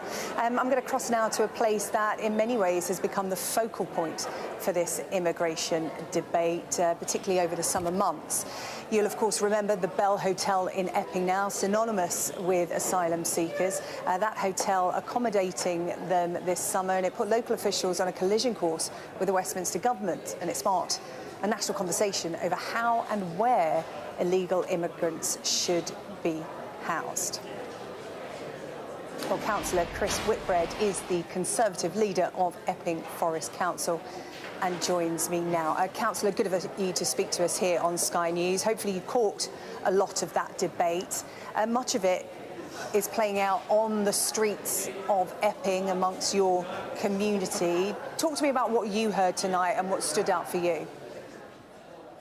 Well, to me, actually, it did reflect a lot of the debates that are going on around me here in Epping Forest as we have gone through the past 2 months. And, of course, immigration has become very high up on the agenda, particularly illegal immigration. But the problems that I have here in Epping Forest could have been avoided if the government had listened to us when we said the Bell Hotel was the wrong place to place single male asylum seekers. And really, I just hope that they would have listened and spoken to us so we could have resolved this issue by now, because my only interest really is to the people of Epping Forest.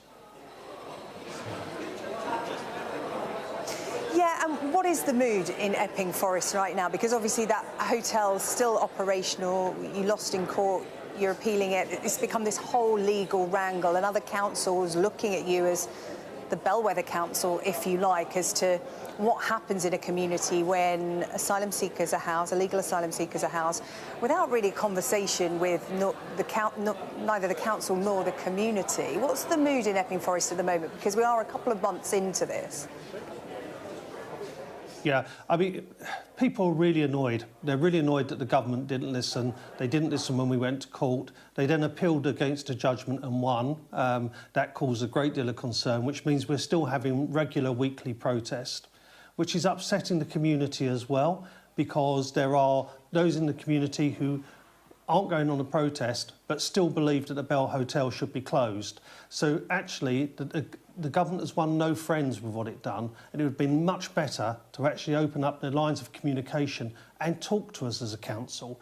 We understand what people are going through here. We've had an asylum seeker convicted now of attacking a young girl, and that's just not acceptable. And this is a hotel that just needs to be closed. If you take away the wider asylum issue, and I don't intend to be an armchair Home Secretary this evening, obviously it's down to the government to address the problems, and we know it's difficult, but this hotel in itself is indicative of a government that's just not listening to real people. In terms of members of your community, obviously you referenced the man that was convicted of sexual assault.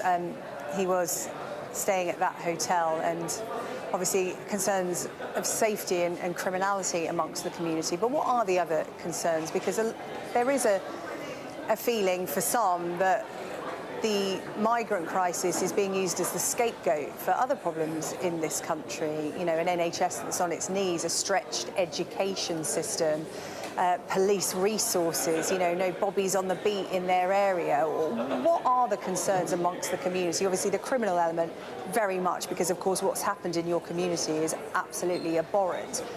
But that aside, what are the other concerns? the real concerns here are the cost of living crisis. That's on everyone's mind at the present time. Bills are still rising, interest rates are still relatively high in comparison. So, of course, cost of living is an important part, law and order and healthcare. Now, the reason that immigration has risen to the top is actually it's now seen as a pressure on law and order, and it's also seen as a pressure on the limited services that we have in a local area like Epping. However, if we get back to the issue of the hotel, it's in close proximity to a local school, residential homes. It's just that wrong location that adds the additional pressure that highlights the issue of immigration.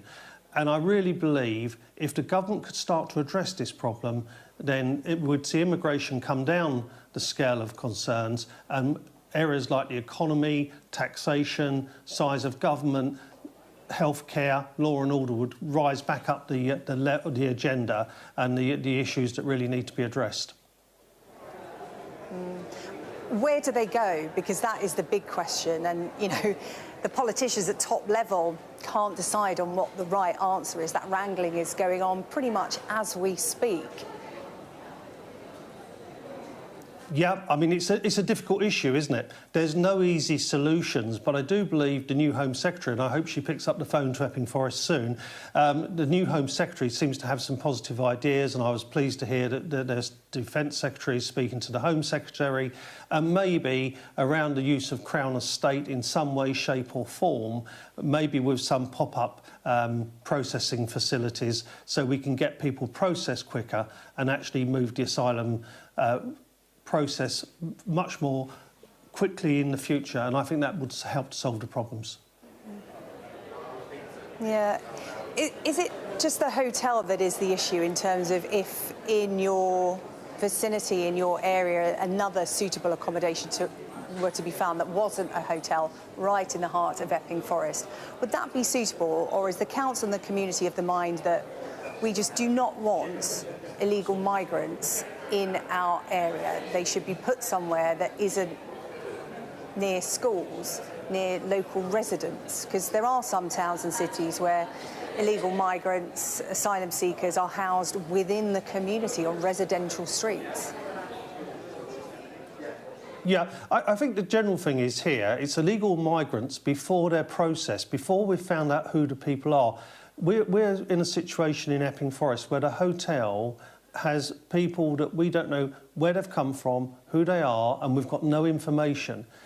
Add that to the situation with the one individual who was done for sexual assault, that really doesn't help the situation. And so what we really need is that clarity of quick processing and then moving people forward. Well, Councillor, really good to have your time this evening. And Councillor Whitbread there from Epping Forest, of course, at the centre of the asylum hotel debate this summer. Protests continuing there well into September. Thank you so much for your time. Let's bring in our social affairs correspondent, Becky Johnson. You know, this issue of protests outside asylum hotels, you know only too well. You've, spoken to the protesters on both sides of this debate, because, of course, there's concerned members of the community, there's those that come in for other means to whip up tensions, and there are those who actually support those in the hotels. Yeah, I was in Epping the day when residents there found out that the court ruling that had meant that asylum seekers would have to be moved out of the hotel was overturned by the Court of Appeal, and people there were gutted. They thought that hotel was going to be emptied of asylum seekers, which is what they'd wanted ever since the arrest of this man who's since been convicted of this sexual assault on a schoolgirl. And one of the reasons that the Court of Appeal gave for overturning that was, well, if in one place there can be quite rowdy protests, and that leads to the hotel being emptied, that may encourage other unrest elsewhere. And the reality is, I don't think there's a community in this country where everybody would say, we love having the asylum hotel in our community. Most councils would prefer, on behalf of the residents that live there, that the hotel was closed. But the question is, where do they go? And, you put that then to the councillor. And I think this is the next step now, because we've got the new Home Secretary. Clearly, the momentum is in the direction of closing asylum hotels. Now, that's upward of 30,000 people that are going to need somewhere to live. Now, they talk about disused military facilities. Now, these bases, wherever they may be, are, often quite close to villages or rural towns. We've seen protests when that's been mooted in certain communities. Yeah, exactly. We've seen, we've seen court orders, we've seen court action, we've seen protests because people in those villages don't want people living in the disused military base near to them. And I think actually potentially more politically damaging will be and we have already started to see this. So the contractors that the Home Office uses to provide housing for asylum seekers are advertising for private rentals now. Okay. These are the houses of multiple occupation that they then move the asylum seekers into, so they're living in communities. But look, if government contractors are paying landlords above the odds, they're offering them, we'll pay you for 2 years to have this property, then they're essentially outbidding local residents who actually might want to live in that private rental. They might be pushing the private rental prices up, they're taking housing stock off the market. At the end of the day, you don't want to live in the hotel down the road, but you might want to live in that rental house. So I think actually, although closing the hotels is clearly what people want, what happens as a result of that may actually be equally unpalatable to people. OK, Becky, thank you. Becky Johnson there, our social affairs correspondent. Let's rejoin our economics and data editor, Ed Conway. He's been taking a look at the numbers behind the arguments that we've been hearing tonight. Yeah, thanks, SJ. Let's just have a look, actually, on a few of those issues, including what Becky was talking about there with accommodation. But first of all, a bit of the big picture here, OK, because it's worth just remembering, given how much talk there has been recently, given how much talk we've just heard about over the course of that debate, that this is quite unusual. It's very unusual. So even statistically, looking at what we are going through right now, and here we're just talking about overall immigration numbers, the majority of which is legal migration. When those new Brexit rules came into place, so end of 2020, start of 2021, this is how things looked. And that was kind of the history of migration recently. That's EU migration, the light blue there, the dark kind of blue or kind of blackish line there. That's non-EU migration. Look at what happened after those rules came into place. Look at where those lines go. So EU migration went down basically through the floor, whereas non-EU immigration went through the roof, basically. We've never seen anything quite like that before in UK history. And just when I talk about this being historic, it's worth just comparing the UK with other countries around the world, because certainly when it comes to overall migrants, we're comparing UK flows here with other countries around the rich world. The UK was really not quite an outlier, but very much at the top of the table when it came to total flows of migrants coming into the country. Similar thing for students. So actually, there was no other country in the developed world that saw as many students coming in as the UK. And this isn't even population adjusted, so more than the US is pretty staggering, that number. But what was the picture for asylum seekers? Is this red bar at the top when it comes to asylum seekers? Look at this. Look at the red bar. Actually, when it comes to asylum seekers, the UK actually much lower than many of these other countries. So comparatively speaking, the UK not taking as many asylum seekers as many other countries around the world. But here's an area, and here, by the way, is just showing you just asylum numbers compared with the population. And again, total asylum numbers, about 1 in 800. That's not the backlog. That's as many, the numbers in recent years.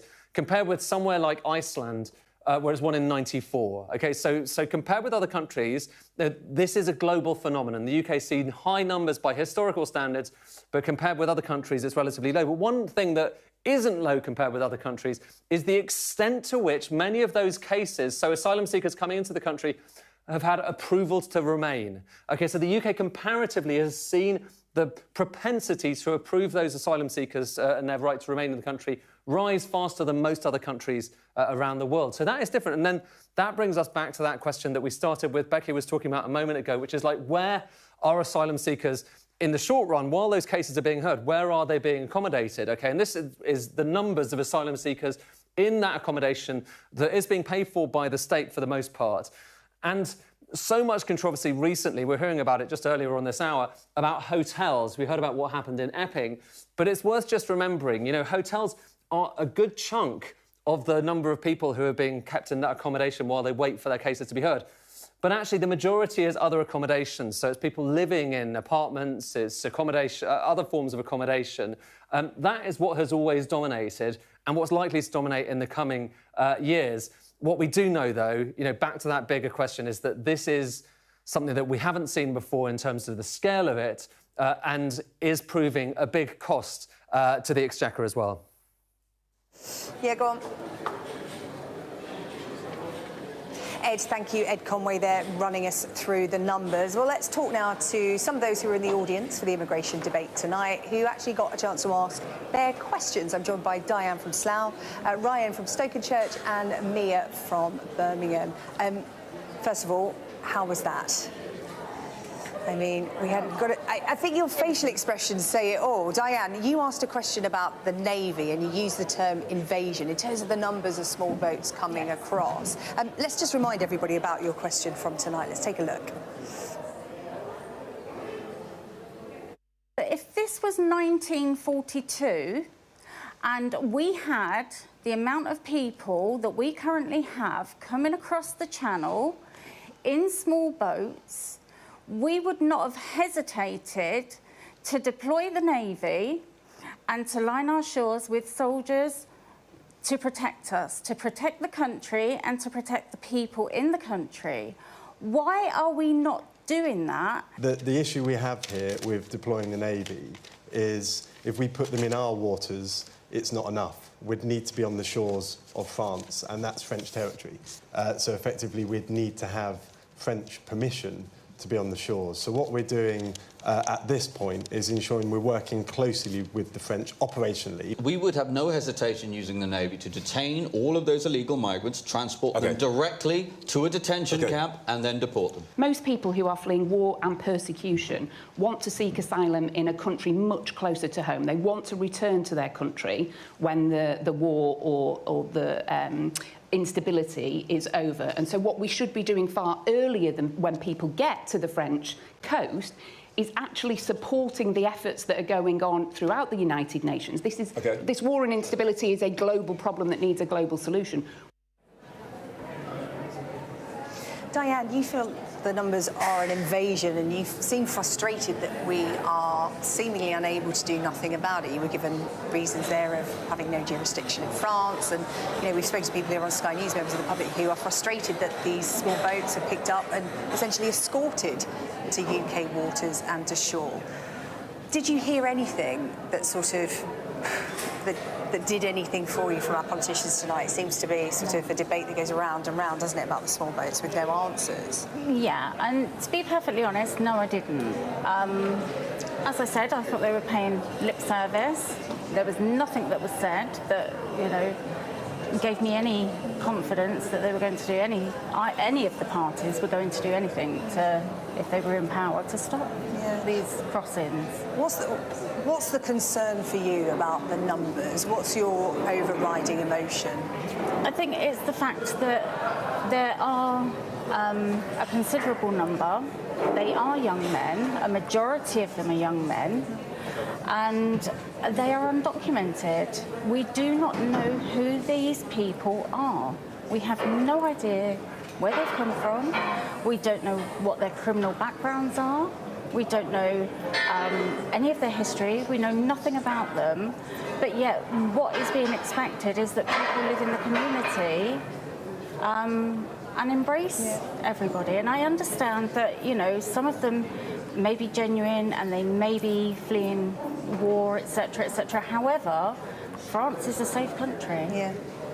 I was talking about that with the lead councillor from Epping Forest as well, of course, the asylum hotel there. He was saying the exact same thing. Communities are expected to have asylum seekers in their community before they've been processed, so they haven't been checked. So, that is a concern that is echoed in other parts of the country as well. Right, let's listen to your question from tonight. Labour's promised to close all asylum hotels. Where will these people be housed? And is this alternative arrangement sustainable and ethical? It's really important that we do move people out of hotels. It's an unacceptable solution to this, and the public have made that really clear. But of course, I talked earlier about British values, and that means that we do the right thing. We're decent people. We're all decent people. I expect you're all decent people. And that means that if people are travelling here illegally, they should still be treated with that respect. So, of course, we're now exploring MOD sites, and I've no doubt that that accommodation will be adequate for those people. You've got families who've got no catering facilities. Hotels aren't working for the communities, like mine, like I was saying, but they're certainly not working for the people who are in them. And so we do need to process people's applications much faster so that those who've got a right to be here can get on with their life, can get a job, can contribute. Yeah, I really do understand that we didn't deliver this policy in government, but the overall policy that's going to stop all of this, stop people being in hotels, stop them being in social housing that local people desperately want, is to have a deterrent so people don't cross in the first place. We've got to ask ourselves why people are making that journey. It's because we offer, the British people are being forced to pay for a much better deal. Well, I think what came out of the debate tonight is that something that's been discussed for months now, asylum seeker hotels, Ryan, aren't working for anyone, but nobody in a position to do anything about it seems to have come up with a solution, yet it's still being discussed. Yeah, I mean, I think moving the asylum seekers from the hotels to those barracks, those warm military bases, all that does really is just you're creating another problem for another day. You're moving the problem elsewhere. Just moving the problem elsewhere. All they're doing is just taking the plaster off and sticking the big plaster. That's all they're doing. Right now, I think we need to focus on sort of looking at the true problems that of society today, which is the immigration debate, which is extremely important in the next general election, I believe, which is why I've come to sort of decide whether I want to continue voting for Labour or not. Yeah. They didn't really answer my question. It's not sustainable at all. Yeah. At all for it. So I think that this debate didn't really show much of a promise at all. Yeah. And I think that both the Labour, Conservatives and Reform, even the Lib Dems, haven't really offered us a solution to any of these problems. All they're doing is running around in circles, uttering the same thing over and over again, and they're not offering proper solutions to resolve this crisis that we're in. It's interesting, isn't it? We concentrate on the number of small boats, we concentrate on the asylum hotels, and we've been talking about flags a lot recently, but you make a really important there in terms of, you know, the solutions. Part of that is a broken asylum processing system, you know, where to house them in the meantime, all of those big issues. People like yourselves who have come here tonight to ask those questions are still not getting the answers directly from the people who can make a difference. Mia, what was the point that you wanted to come and make tonight to, as I said, the panel of people who say that they can fix this problem? I think what I wanted to stress is that the people who are living in these hotels are in danger. I am an asylum support worker. I work with people every day who live in hotels, who are rough sleeping, who are living in completely unsuitable home office accommodation. And there are people on the streets trying to set asylum hotels on fire. And the government and every other party seems to be more concerned running themselves around in circles, talking about flags flying and what they can do to reduce the numbers of immigration. And no one seems to care about the safety of the people who are already here, who are being targeted every single day. And I think that the rights of those people matter more than someone in the hotel someone in the community, wanting their hotel back. That's a human life. And there seems to be absolutely no concern for these human lives from anyone who has the power to change that. And I want to ask them why, and no one really answered my question. I also really wanted to ask them about what they are doing in Gaza, why they are not ending arms sales to Israel, why they are not intervening in a genocide where 100,000 people have been killed. And no one answered that either. Yeah, all valid questions. Listen, let's listen to your exchange with the panel tonight. I think it's fair to say it was quite a frustrating exchange. You made your point extremely well. Let's have a listen to the response. You've talked about giving people back their hotels. I want to know why that is more important than the rights of the people living in them, who, by the way, are having like a terrible time. They're not living in the Ritz. I support them as a charity worker. They've got lice, they've got bed bugs, they're not getting any money, they're not getting any food. Why does that matter more than someone who fancies a trip to a hotel? And what are you all doing to actually make sure that those people are safe in a UK that is full of far-right violence directed against those people? If you're choosing to enter a country illegally in a way that we don't support as a nation, then I'm afraid that my sympathy for you is not as high as it would otherwise be. Now, our policy has always been to say, actually, we should keep people in a safe third country that we put forward as Rwanda as a way to do that. So, yes, we have a basic right to secure people's accommodation, but actually people should not be making the crossing in the first place. Mia, I think you make a really valid point that perhaps we didn't hear enough of tonight, is the fact that there are people behind these numbers. And I'll put this to you, Diane and Ryan, as well. Diane, are we in danger of forgetting that it is people behind these numbers? Because just before we came on air tonight, I had to tell people the news that 2 children died overnight in a small boat crossing. 3 people died, another one was a woman. And we tend to concentrate on the large number of young men coming across, but there are, as Mia pointed out, genuine asylum seekers. This broken system is not sorting those out from the perception that, you know, there are some perhaps who are here for economic reasons or whatever. But are we in danger of just, you know, losing sight of the fact that these people are putting their lives in danger to come here for whatever reason, a better life? I think we are, yes. And I can honestly say that I think the government is to blame for that. Do you think they're being scapegoated in terms of this country has so many problems in terms of the NHS, education, the economy, and this feels like something for people to latch onto and channel that anger? No, I don't. I think at the end of the day, the only people that can do something about it are the government. And their failure to act, to put any deterrents in place, it's put in, when you're putting undocumented people, mainly young men, into communities that are not vetted, we don't know who they are, they're undocumented, we don't know their criminal background. Communities, especially women, are feeling unsafe. Yeah. And that's the problem. And we know they are people. However, what about our safety? What about the safety of our children? I get that, but again, I'll ask you, and I'll ask you, Ryan, as well. You know, some people may say, why are there protests outside these hotels? Why aren't you protesting against the politicians in Westminster, the migrants themselves, the asylum seekers? You know, we don't hear from them very often, and they haven't been processed, so we don't know their reasons for being there, yet they are bearing the brunt of this anger. And is it being misdirected? I think it is being misdirected just a little bit. I think that there are a lot of asylum seekers which are genuinely seeking asylum. They don't want to harm anyone, they don't want to hurt anyone. They genuinely just are fleeing for their lives. It's just the minority which is making this very unfortunate for them.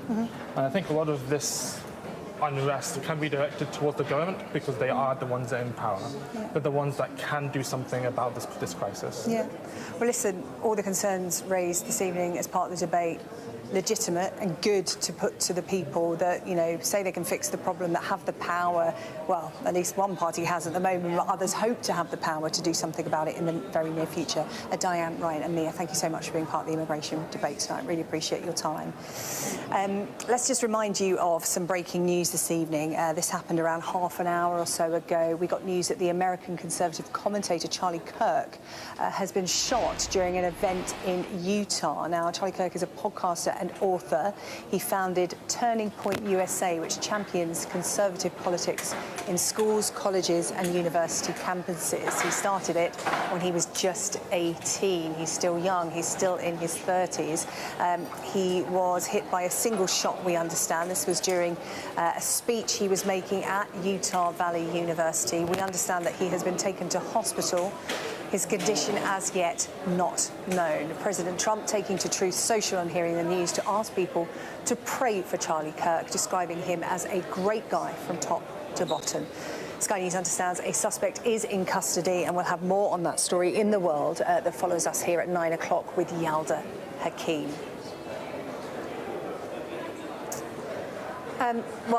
Very keen to stress that he was not the star of the show tonight. It was the audience that was the star of the show. Your words, not mine, Trevor. I wouldn't be that rude. Well, a lot to unpack from that.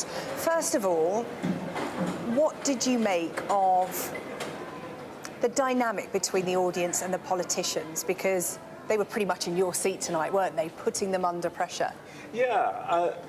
You know, an interesting thing, when we do these things, normally we try to balance them left and right, this party, that party. Yeah.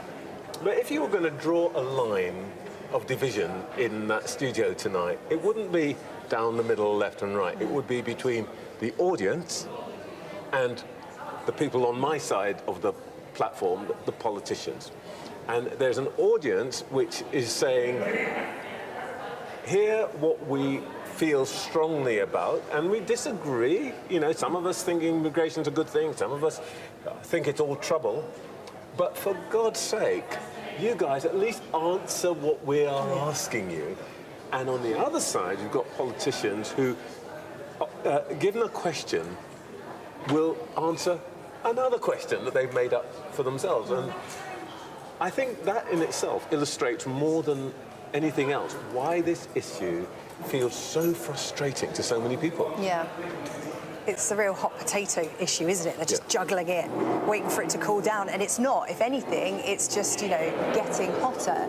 And I thought it was quite interesting that all of them agreed on, as our Deputy Political Editor Sam Coates pointed out, they all agreed on the fact that immigration is a good thing, can bring benefits.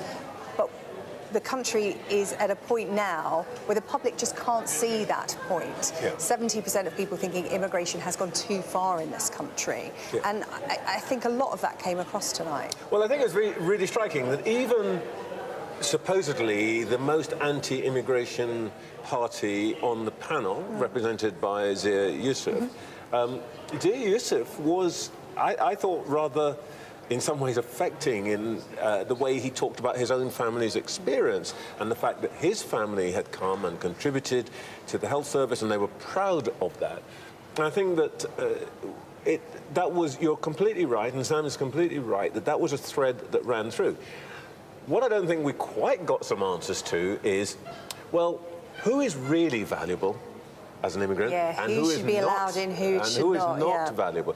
Who are the people who are making things difficult? Who are the people who are taking more than they are giving? Which is one of the questions that was raised. And I think that if politicians really want to solve this and get the heat out of it, they are going to have to start being honest about what they really think to people, you know. And it might be, you know, that some things are going to be fingers are going to be pointed, but in the end, simply continuing to say, we can't really answer your question, what we'd like to do is to frame it in some other way, I think that's what's building up the head of steam around it. Honesty can go a long way, but something that can go even further is answers and solutions. And I was just talking to three members of the audience tonight who were frustrated that they didn't get clear answers to their questions, and one of the key issues is asylum hotels. And nobody on that panel had a concrete answer about what to do about them. You know, oh, we're in discussions, we're thinking about this, we're thinking about that. The honest answer, if they were going to be honest, was we don't know. We don't know what to do. Well, the closest we got to it was, I think, the person, this is the Reform person, who said, put them in tents. We'll close the hotels and put them in tents. I have to say, if we had more time and I was doing Sunday morning, I think I would have then asked, well, is putting people in tents rather than in hotels really going to make that much difference to the fears that were raised by another member of the audience about, you know, crime and the safety of children and so on? But I thought the interesting and very interesting point of view came from Lisa Smart, the Lib Dem. She said very quietly, I suppose, asylum hotels were places where a lot of people had their wedding receptions and so on, and that's partly what's making this such a potent issue. Such an emotional issue, and moving time seekers out of hotels to other places, as an audience member said, just moves the problem elsewhere. Trevor, thank you very much. Trevor Phillips, our host of the immigration debate. Well, that was our debrief. Up next, it's The World with Yalda Hakim. Stay tuned.